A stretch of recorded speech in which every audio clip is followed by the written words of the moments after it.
కొంతమందితో పెట్టుకుంటే కాటికి పోవలసిందే. దానికి ప్రత్యక్ష నిదర్శనమే బిస్టోయ్ ఉగ్రవేట. భారత్ ప్రభుత్వం అన్న జాలితో పాకిస్తాన్లో ఉన్న ఉగ్రమూకల్ని పెంచి పోషిస్తున్న వాళ్ళని, ఎవరైతే ఉగ్రవాద సంస్థలు నడిపిస్తున్న వాళ్ళని ప్రధానమంత్రి నరేంద్ర మోదీ గారు వదిలేసిన బిస్టోయ్ గ్యాంగ్ మాత్రం వదిలే పరిస్థితే లేదు. దానికి ప్రత్యక్ష నిదర్శనమే ఒళ్ళు గగురు పొడిచే నిజాలు. పాకిస్తాన్లో బిస్టోయ్ ఉగ్రవేట కొనసాగుతూనే ఉంది. మోస్ట్ వాంటెడ్ టెర్రరిస్ట్ సైఫుల్లా ఖాలిద్ను లేపేసిన బిస్టోయ్ గ్యాంగ్. చూడండి, ఆల్రెడీ వేట మొదలైంది. కోసుకుంటూ వెళ్ళిపోతుంటారు. ఎందుకంటే సల్మాన్ ఖాన్ లాంటి వాళ్ళకే ఈరోజు బిక్కు బనేలా చేసేసే క్యారెక్టర్ అది. దేశభక్తి నరనరాల్లోని జీర్ణించుకున్న వ్యక్తి.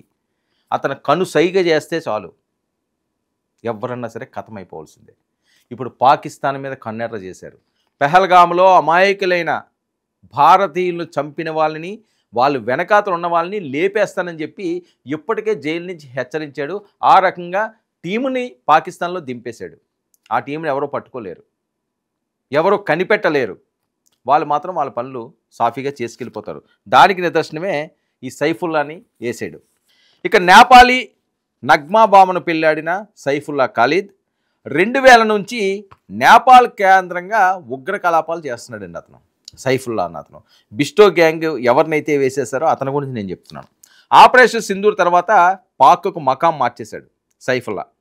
సింధ్ ఫ్రాన్సిస్లోని బాదిన్లో నివసిస్తున్న సైఫుల్లా శత్రువులు వెంటాడుతున్నారు, జాగ్రత్త, కదలికలు పరిమితం చేసుకోవాలని పాక్ ఆర్మీ పలుసార్లు వార్నింగ్ ఇచ్చింది సైఫుల్లాకి.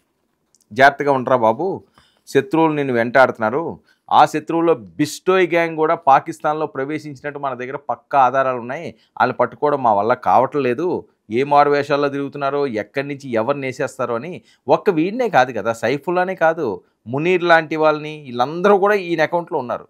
వీళ్ళు లెక్కల్లోని ఆ లెక్క మొత్తం తేల్చిందాక గ్యాంగ్ రాదు. ఆ గ్యాంగ్ని పట్టుకోవడం ఎవరి తరం కూడా కాదు. నేను అదే చెప్తున్నాను కదా, భారత ప్రభుత్వం వదిలేసిన, నరేంద్ర మోదీ గారు జాలి చూపించిన బిస్టోయ్ గ్యాంగ్ ఒక ప్రకటన చేసింది అంటే వెనక్కి తగ్గదు.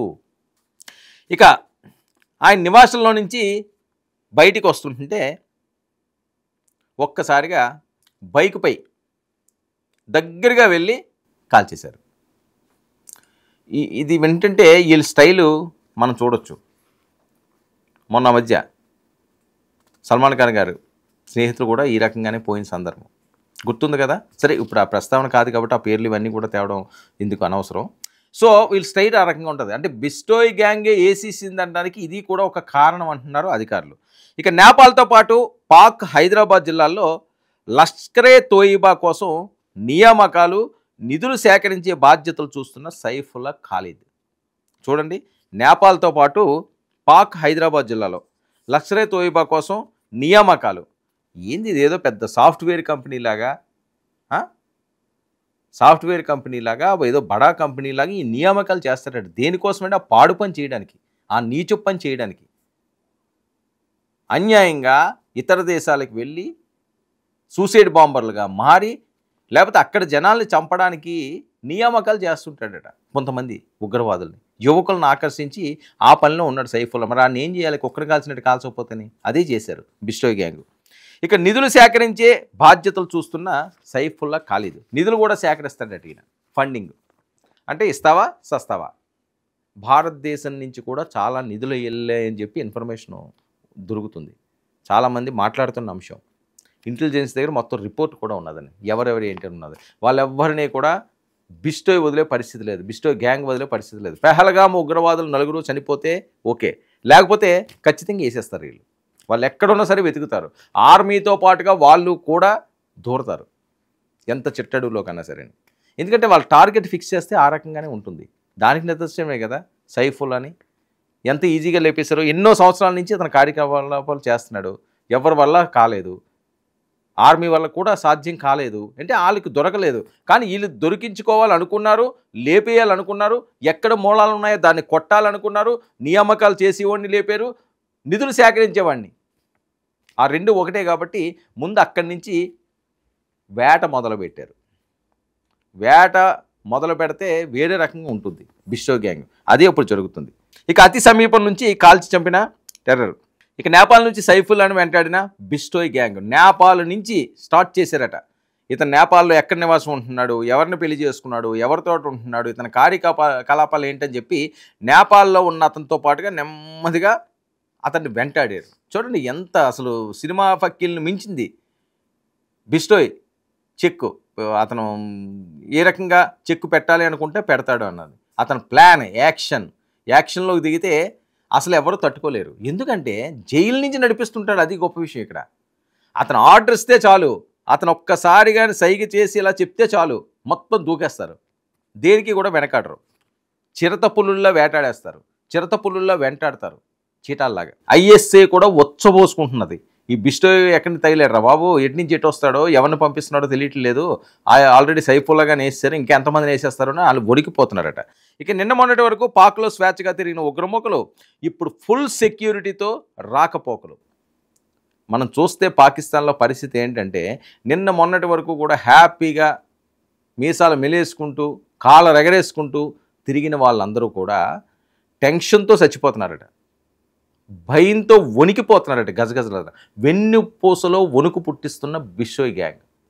భారత సైన్యం మిసైళ్ళతో పైనుంచి వేసేస్తున్నారు, వీళ్ళు కింద నుంచి మోటార్ సైకిల్ మీద వచ్చేసేస్తున్నారు. ఏ రకంగా వీళ్ళని ఆపుకోవాలి, ఏ రకంగా వీళ్ళ నుంచి మనం సేఫ్గా ఉండాలి అని చెప్పి స్వేచ్ఛగా తిరగడం తగ్గించుకున్నారు. ఫుల్ సెక్యూరిటీ తోటి బయటికి వెళ్ళారు అంటే ఫుల్ రౌండప్ చేసుకుంటున్నారట ముఖ్య నేతలందరూ. అయినా సరే వదలడు, అయినా సరే వదిలే గ్యాంగ్ కాదు అది. అది వాళ్ళు గుర్తుంచుకోవాల్సింది. పాక్ ఆర్మీ రక్షణలో మోస్ట్ వాంటెడ్ టాప్ టెర్రరిస్ట్ రేడర్లు. పాక్ ఆర్మీ పర్యవేక్షణలో వాళ్ళు రక్షణలో పూర్తి స్థాయి రక్షణతోటి ఒక కవచాన్ని ఏర్పాటు చేసుకున్నారు వాళ్ళు. అందులో ఆ లీడర్స్ ఉన్నారు. ఎవరు? ఉగ్రవాద సంస్థలను పెంచి పోషిస్తున్న వాళ్ళు. వాళ్ళు టార్గెట్ బిస్టోయ్ గ్యాంగ్ పట్టింది. వాళ్ళ టార్గెట్గా ఎంతమంది రక్షణ ఉన్నా లేపేస్తారు. ఎందుకంటే సైఫుల్లాని చూడండి ఎంత ఈజీగా లేపిస్తారు. ఒక్కరోజైనా దొరుకుతారు, ఒకరోజు కాకపోతే ఒకరోజైనా దొరుకుతారు. వీళ్ళు అదంతా పూర్తిగా నేలమట్టం చేసినంత వరకు రారు, అందులో ఎటువంటి డౌటు లేదు. అదే ఇప్పుడు జరుగుతుంది. ఇక పెహల్గాం దాడులపై బిస్టోయ్ తెగ ఆగ్రహంగా ఉంది. తమ మౌనం ప్రజలకు ప్రాణాంతకంగా మారడంతో తీరు మార్చుకున్న బిస్టోయ్ తెగ.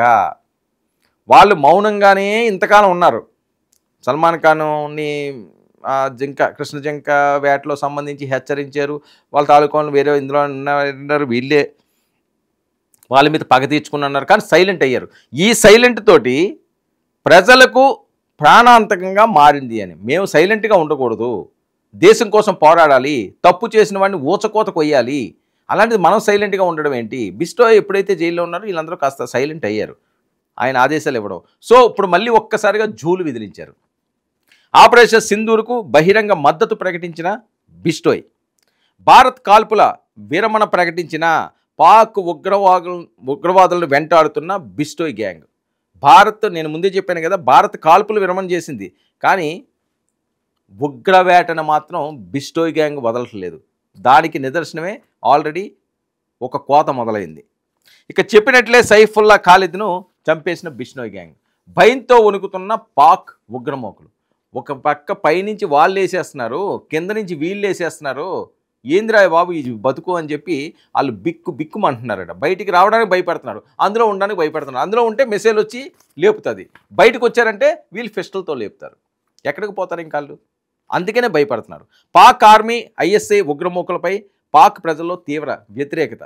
ఒక పక్క వీళ్ళు అవుతుంటే దీని నుంచి ఏ రకంగా సరే బతుకు జీవుడా అని చెప్పి కొంతకాలం తలదాచుకుందాం ఎక్కడో దగ్గర అంటే అక్కడ ప్రజలే తిరుగుబాటు చేస్తున్నారు. ఉగ్రమూకలు ఆర్మీ ఐఎస్ఐలను పట్టించుకొని పాక్ ప్రజలు ఉగ్రవాదులను కానీ ఇంతకుముందు వాళ్ళంటే భయపడేవారు. వీళ్ళు ఆర్మీని కానీ ఐఎస్ఐని కానీ అసలు పట్టించుకోవట్లేదు. మీ వల్లే మాకు ప్రాబ్లమ్స్ వచ్చినాయి, మీ వల్లే మాకు కష్టాలు కొని తెచ్చారు మీరే, మీ మీద మేము ఎట్టి పరిస్థితుల్లోని కూడా యాక్సెప్ట్ చేయము అని చెప్పి రివర్స్ అయిపోతున్నారు. ఇక భారత గూఢచారులు, ఇజ్రాయెల్ మొసాద్ ఏజెంట్లతో పాటుగా బిస్టోయ్ తెగల వేటతో ఉగ్రమూకలు బింబేలెత్తిపోతున్నారు. ఒకటి భారత గూఢచారులు, రా ఏజెంట్లు ఆల్రెడీ ఎప్పటికప్పుడు ఇన్ఫర్మేషన్లు ఇచ్చేస్తున్నారు.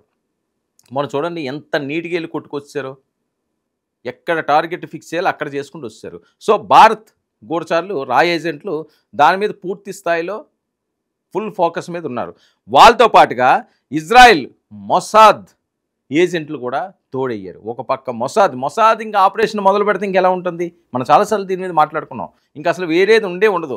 ఒక పక్క ఒక పక్క మొసాద్, మరో పక్క బిస్టోయ్ గ్యాంగ్, 3 వైపులా ముగ్గురు చుట్టుముట్టేశారు. కలుగులో ఉన్న వాళ్ళు ఎవరన్నా సరే బయటికి రావాల్సిందే. త్రిమూర్తుల్లాగా వెళ్ళి అక్కడ వాళ్ళు తిష్ట వేసేశారు. ఎక్కడైతే ఉగ్ర శిబిరాలు ఉన్నాయో, ఎక్కడైతే ఉగ్రముఖులు ఉన్నాయో, ఆ ప్రాంతాలన్నీ కూడా వీళ్ళ అండర్లోకి తీసుకున్నారు.